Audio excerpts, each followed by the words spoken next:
So, let's now talk to the former Reform UK Mayoral candidate, Howard Cox. Morning to you, Howard.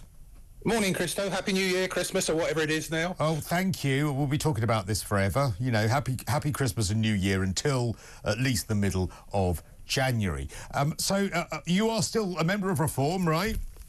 Yes, I am indeed. I also not only was the mayoral candidate, but I also stood as a potential MP down in Dover and Deal and came second there. I knocked the Tories into third place. So there you go. Well, isn't it unfortunate that all of your numbers are completely fake? No way is it that way. They're not fake, they're totally genuine, and I don't know how anyone can actually work out whether they're fake or genuine just from looking at the website. What's happened is this is an opportunistic attempt. I want to know who advised Kemi to take on Nigel and the party at the moment, who are growing rapidly. All this is going to do is to drive more members to the party. But what she said was manipulating your own supporters at Christmas, Nigel? Farage doesn't understand the digital age. Bearing in mind she's an engineer and she's worked in these sorts of industries and digital, stuff before. She was a hacker as well. Didn't she hack the Labour Party website at one point or something along those lines? This kind of fakery gets found out pretty quickly, although not before many are fooled. I mean, are you... she also... So are you 100%, bearing in mind that it's a very, very strange hill for her to die on if it is nonsense, if she's not 100% sure that she's correct. So are you 100% sure that the Reform UK numbers are solid? If there was an audit, there would be no issue whatsoever.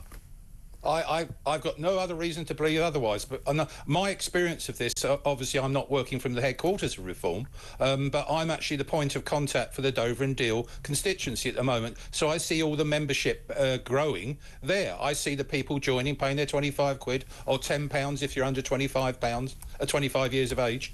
I see this, and in the last probably 3 months, it's just almost exponentially increased. And the more, the Reform and Nigel's attacked, the more we get members. It's as simple as that. But then why have your members gone up so dramatically in the last month? Because you've actually surpassed somewhere in the region, if my figures and my sums are correct, somewhere in the region of about 30,000 members in the last 4 weeks, which is it's an incredible achievement. But I think it is that people are looking at saying, well, hang on, that's an incredible number in an incredibly short amount of time. Well, for a person that supposedly, allegedly is no good in the digital age, he has 1 million supporters on TikTok.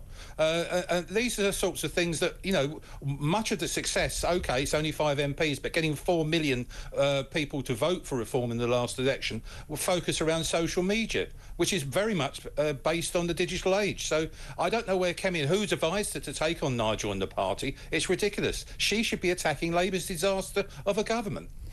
She says Farage doesn't understand the digital age. Like many of you, this fakery gets found out pretty quickly, although not before many of you are fooled.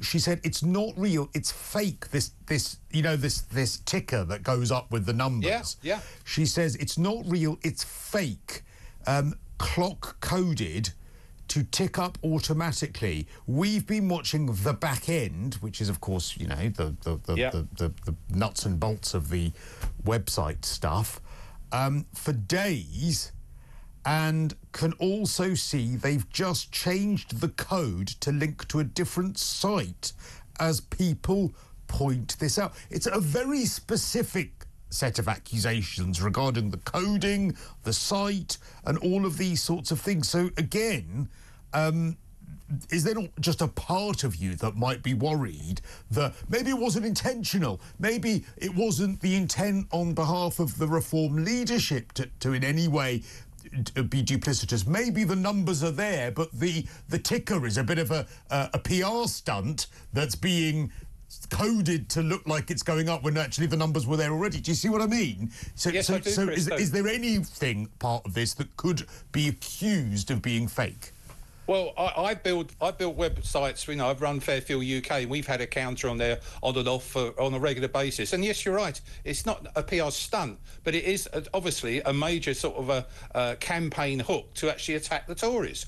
It's as simple as that. We've got more members than the Tories, whether they like it or not. But just going to the logistics I just spoke about. Yeah, well, I you know, agree. and about the way in which a clock can be coded or a counter can be aligned to a time, which means that it is constantly going up, even though the numbers are there already. It's like, I suppose to explain it better, it's like when you know, when you go on one of those Change UK or one of those petitions, and you get onto the page of the petition, and immediately the petition sort of goes up by 100 votes when you go on the page. And those 100 votes were probably there already, but in order to make it look like it's a live petition and it's going at the time, when you land on the page, you get 100 more votes that looks like that petition has got at that moment, even though they were there already. So could it be something like this that Reform has done, and that's what she's attacking?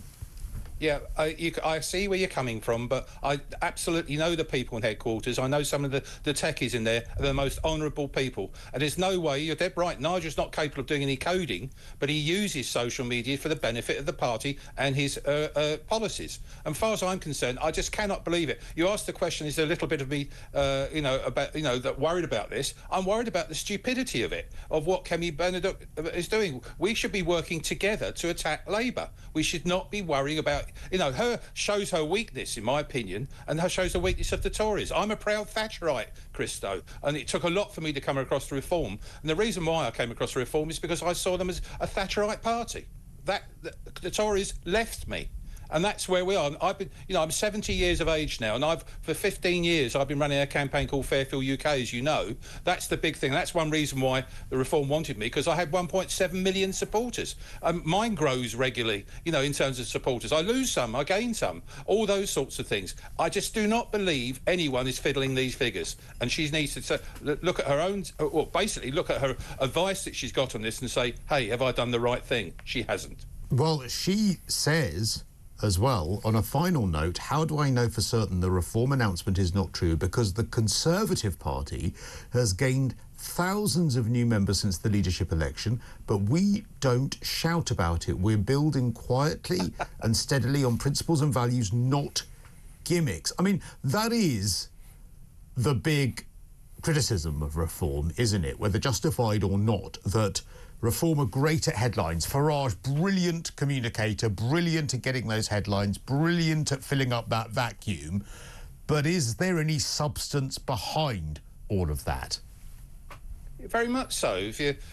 When we stood on July the 4th, we had a contract with the people. It's not a manifesto. You can call it a manifesto. He's like, read those policies. Now, I haven't met one Tory backbencher, and I work closely with Tory backbenchers. I got 72 of the backbenchers to sign a petition delivered to number 10 to stop fuel duty rising. So I was quite chuffed. I never expected Labour to keep fuel duty frozen. It's the 15th year running.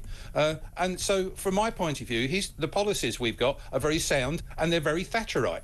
That's the point we got. I want to see her policies. I've actually got a lot of respect for her. I think she's a very good candidate for the leadership. Well, she is the leader now. But from my point of view, this was a major error in attacking personally. Yet again, they should focus on the policies, not on the people or the party. Finally, just a quick word from you, because yesterday we had Matthew Goodman-Freeman on, who is the Conservative councillor for Harrow and advisor to an MP as well, and his petition now, I'm just going to refresh it, is now at it's knocking on 204,000 signatures in order to stop Sadiq Khan becoming a Sir. What do you think of that? Sadiq Khan, of course, laughed when he was told about this petition, sort of laughed it off, shrugged it off. Would you like to see a Sir Sadiq? Oh, of course not. And have we got about 10 hours to talk about his failures, Cristo? I've been on your show over the years, and I can tell you this now, that it would be an insult to people who really deserve it. Those people out now, working in food banks, serving people on the streets, people have done it for years without any, broadcasting their successes. Sadiq Khan is a pathological liar. I don't care if I'm arrested for saying it. Come on, Sadiq, take me on, because I can prove that you are. Yeah, but he has won 3 elections. He is loved by a lot of people in London. He has brought in policies, his supporters would say, that have cleaned up the air of London. He did implement the initial ultra-low emission zone, which, love or loathe that, the initial one in the very central zone has had the biggest impact on air quality in London. I mean, obviously the extensions, that's where the bone of contention is regarding whether they've had a massive effect. So there are a lot of people. He's renamed all of those overground lines to those interesting, and his supporters would say great names of those lines. So there's a lot there that perhaps he should be praised on. Winning 3 mayoral elections with increased votes. I mean, is that not enough to make him Sir? Well, I'm delighted that you brought that up, because 82% of Londoners didn't vote for him. 18% he got in with on that. A lot of people didn't turn up. I only got 3%, so, you know, fair enough. But equally, Nigel Farage hadn't declared his, you know, when I was standing for London Mayor, he hadn't declared that he was leading the party.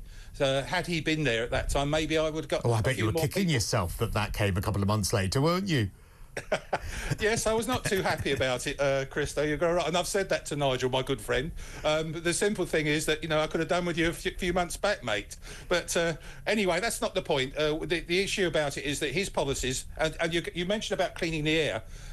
In the last 10 years, Cristo, the diesel engines, for example, particularly in HG vehicles, emissions have dropped by 50%. They didn't need to have a draconian policy hitting people in the pockets. It was done on technology. Now, this whole thing about URES and the 2030 ban and net zero, all these things, all it's doing is forcing manufacturers away from cleaning up fossil fuels and being forced into the situation with the electric vehicles. Do you agree with the initial small central ultra-low emission zone, which I think was Boris Johnson's policy, but Sadiq Khan implemented it? Do you agree with that one? No. Oh, OK, I disagree with you on that. I think the very, very central one I do agree with. We've already got a congestion charge for that, paying for people for congestion. We don't need to have one for actually air quality, because only one person has been actually recorded on a death certificate that actually anything to do with dying of air quality. Only one person. And that's the point, you see, where it's getting on. We were getting cleaner and cleaner and cleaner. It comes back to the old adage that we're only responsible for 1% the emissions in the world. I take your point, Cristo, but all drivers want clean air. They all want to have, you know, children not dying on the street as a diesel vehicle goes past them. The whole thing is very, very simple. Work with technology and let clean fuel technology evolve. Don't put draconian policies and hit people in the pocket. And that's all Labour knows how to do. All right. Well, I think a lot of people will listen to that and agree with you. But Howard Cox, former Reform UK Mayoral candidate, good to talk to you.